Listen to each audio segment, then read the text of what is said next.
साथियों, वीडियो शुरू करने से पहले कह दूं कि थंबनेल पे मत जाइएगा। जी हाँ, थंबनेल पे मत जाइएगा क्योंकि इस थंबनेल के साथ मिल रही है आपको एक अच्छी जानकारी।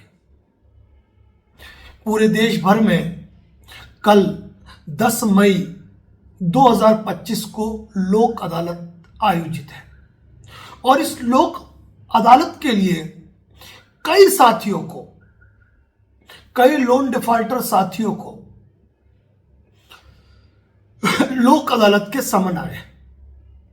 चाहे वह समन कोर्ट के माध्यम से आए हो, चाहे किसी रिकवरी एजेंट ने आपको व्हाट्सएप किए हो, चाहे आपकी मेल आईडी पर आए हो, चाहे किसी कंपनी के लीगल पैनल लॉयर या किसी कंपनी ने ही आप तक क्यों नहीं पहुंचाए हो।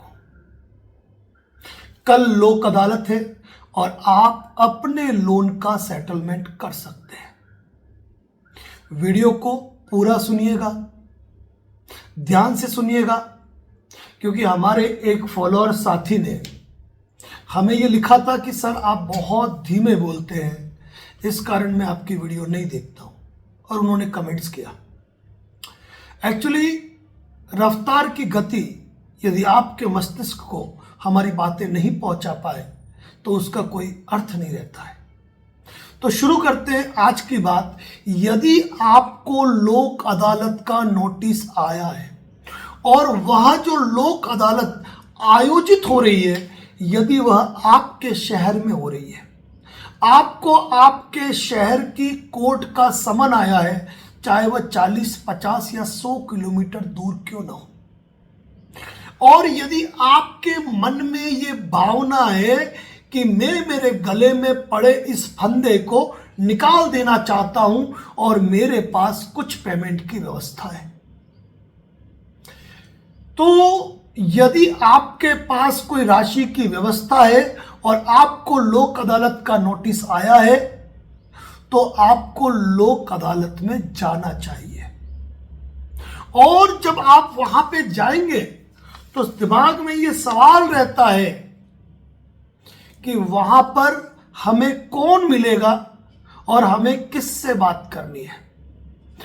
जरूरी नहीं है कि आपने जिस डीएसए के थ्रू लोन लिया, जो रिकवरी एजेंट है वो आपको मिलेगा, ये आवश्यक नहीं है। वहां पर मिलेंगे उस वित्तीय संस्थान, उस बैंक के कर्मचारी, जिस जगह लोक अदालत में जिस कोर्ट रूम का आपको एड्रेस दिया गया है, वहां लंबी टेबल लगी होगी और टेबल पर ढेर सारे वित्तीय संस्थान के अधिकारी बैठे हुए होंगे। आप कोर्ट में जाएंगे, कोर्ट में जाकर आपके हाथ में जो लोक अदालत का नोटिस है या आपके फोन में जो नोटिस आया हुआ है, वह नोटिस आप वहां बैठे व्यक्ति को दिखाएंगे। वह व्यक्ति आपके लोक अदालत का नोटिस देखकर ढेरों फाइलों में से आपकी फाइल निकाल देगा और आपकी फाइल निकालने के बाद आप देखेंगे कि उसमें कितना अमाउंट, कितनी राशि लिखी हुई है। उदाहरण के लिए मान के चलते हैं कि 1 लाख रुपया लिखा हुआ है। अब आपका लोन पिछले 6 महीने से 8 महीने से डिफॉल्ट है, तो मैं आपको बता दूं कि वहां जो एनबीएफसी कंपनी, बैंक्स, यानी कि जो भी फाइनेंशियल इंस्टीट्यूट है, उनके अधिकारी पहले से ही एक तैयारी के साथ आए हैं कि यदि कोई व्यक्ति लोन सेटलमेंट के लिए आता है, लोक अदालत में उपस्थित होता है, तो हमें किस राशि तक सेटलमेंट करना है। 1 लाख का मुद्दा है, आप पहुंचे, आपकी फाइल निकल गई, आपको कह दिया जाता है कि वो बैठे उस बैंक के कर्मचारी, आप उनसे बात कर लीजिए। न डरना है, न घबराना है, न फांसी होगी, न जेल होगा, न जुर्माना होगा, और न ही कोई एनबीएफसी कंपनी का कर्मचारी या अधिकारी उस कोर्ट में आप पर दबाव बना सकता है। आप सीधे पहुंचे और आपने कहा कि भाई 1 लाख रुपया तुम्हारा बाकी है, मेरी स्थिति नहीं है, मैं पे करने में असक्षम हूं, अब बताओ कितनी राशि तक आप इसका सेटलमेंट कर सकते हो।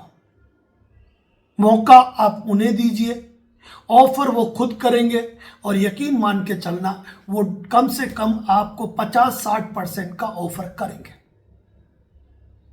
आप जितनी राशि की व्यवस्था लेकर गए हो, आपको ये लगता है कि नहीं मैं तो इतना नहीं भर सकता हूं, मैं तो इतना ही पैसा लेके आया हूं।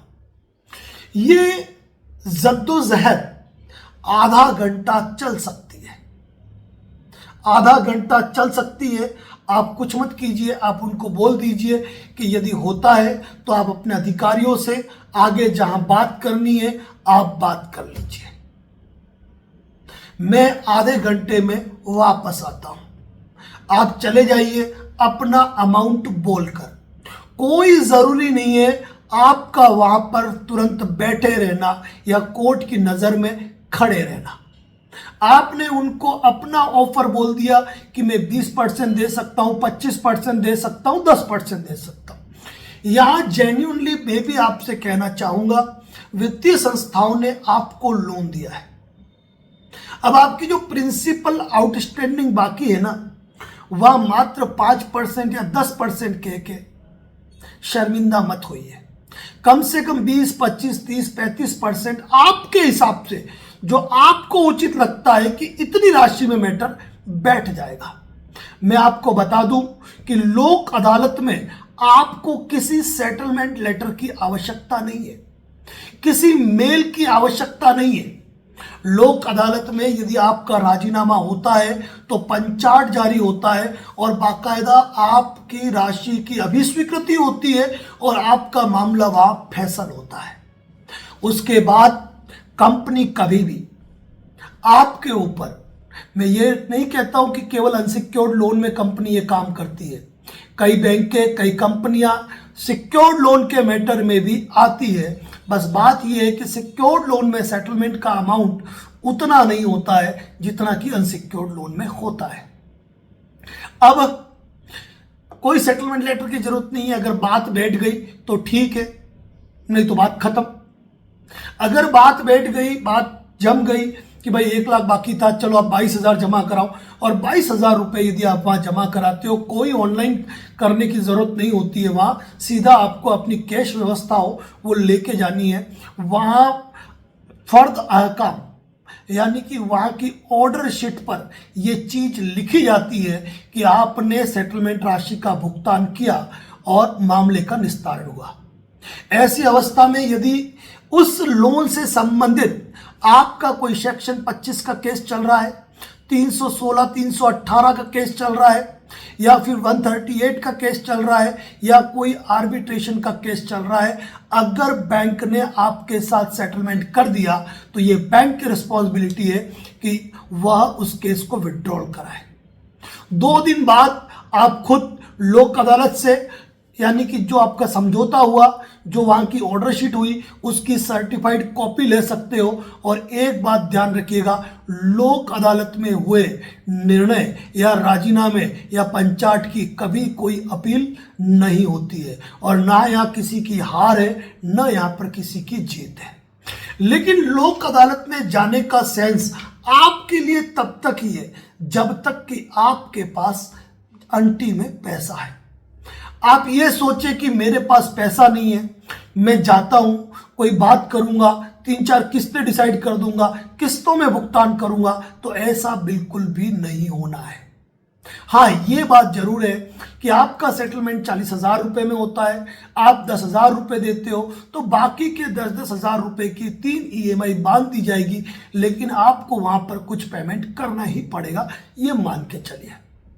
वैसे हमारी सलाह ये रहती है कि लोक अदालत में भी यदि आप कोई मामला निपटाना चाहते हैं तो आप OTS पद्धति से अपनाएं, यानी कि 1 टाइम पेमेंट करें वहां पर, वही आपके लिए बेहतर होता है।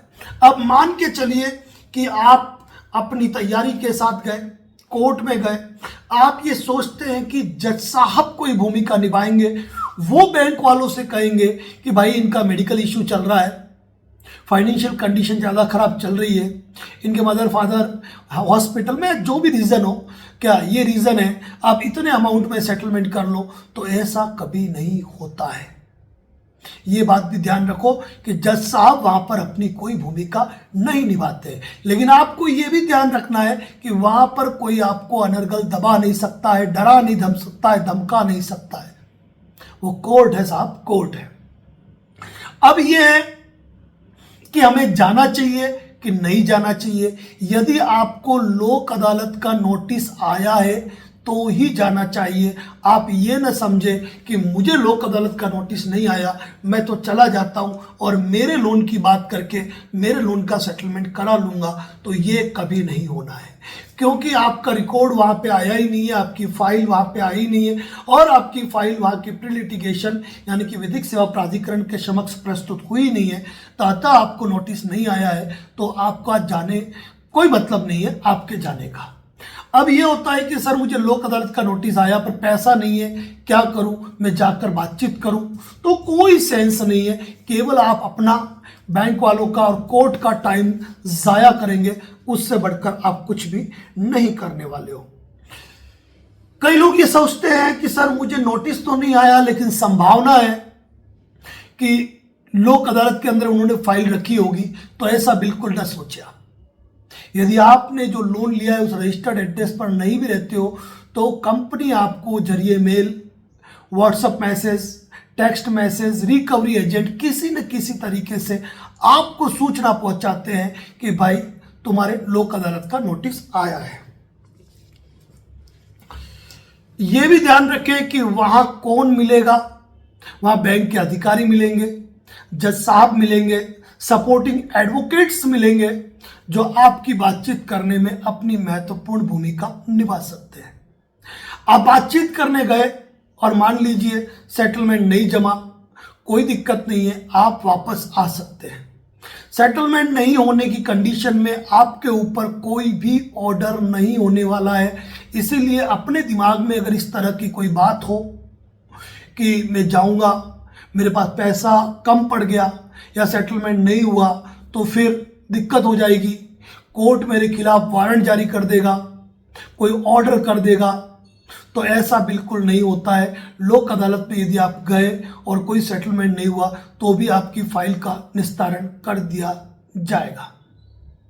साथियों, लोक अदालत के मैटर में यदि आपके विरुद्ध सेक्शन 25, 138 वैसे बता चुका हूं मैं, कोई भी केस चल रहे हैं ना, यदि लोक अदालत में आपका सेटलमेंट हो गया तो वह सारे केस कंपनी को विड्रॉल करने पड़ेंगे, क्योंकि लोक अदालत में हुआ निर्णय एक अंतिम निर्णय है जिसकी अपील तक नहीं की जाती है। और ऑथेंटिक डॉक्यूमेंट के रूप में आप कोर्ट की ऑर्डर शीट ले सकते हैं, यह आपका अधिकार है। यानी कि नकल का एक प्रार्थना पत्र होता है, उस प्रार्थना पत्र को भरकर आप विधिक सेवा प्राधिकरण के समक्ष प्रस्तुत कर सकते हैं कि दिनांक 10/5/2025 अनुमान IDFC bank versus Sunil Chaudhary प्रकरण संख्या में जो प्रकरण प्रस्तुत हुआ वो, और दिनांक 10/5/2025 की ऑर्डर शीट की सत्यापित प्रति उपलब्ध कराए। 2 कॉपी में ले लीजिए और अपनी फाइल में लगाकर रख लीजिए।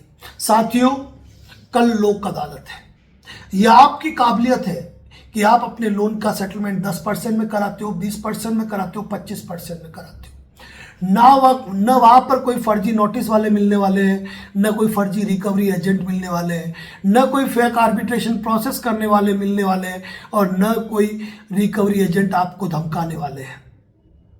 यदि आप जाते हैं, अपने मन से जाते हैं, अपनी इच्छा से जाते हैं, आपके पास कोई धनराशि है, तो आप बैठकर स्वस्थ वार्तालाप करके आप अपने मामलों को निपटा सकते हैं। यह आपकी काबिलियत है कि आपका मामला कितने रुपए में निपटता है।